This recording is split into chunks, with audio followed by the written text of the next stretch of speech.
Nascimento, il ne se passe pas un jour sans que l'interprofession du coton, encore appelée intercoton, n'ait une activité au Sahara 2023. Ce mercredi 4 octobre 2023, les 6 sociétés cotonnières de l'Apocotsi étaient à l'honneur. Occasion pour elles de montrer leur savoir-faire dans l'encadrement des producteurs et leur capacité d'égrainage de toute la production de coton de la Côte d'Ivoire.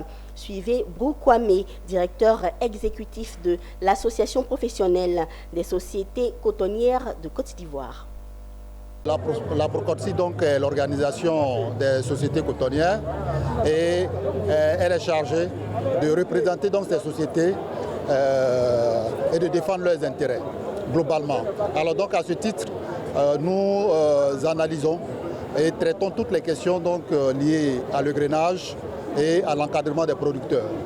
Nous faisons également de la veille stratégique pour les sociétés cotonnières et de l'intelligence également. De l'intelligence, c'est-à-dire qu'il faut être à jour évidemment sur toutes les informations de la filière. Aujourd'hui, on a un problème sur la qualité de notre coton et il y a une étude qui a été initiée dans ce sens, qui a donc abouti à un plan d'action qui va être déployé bientôt pour que dans les 5 prochaines années, nous inversons la tendance parce qu'autrefois, on avait donc des primes quand on vendait notre coton.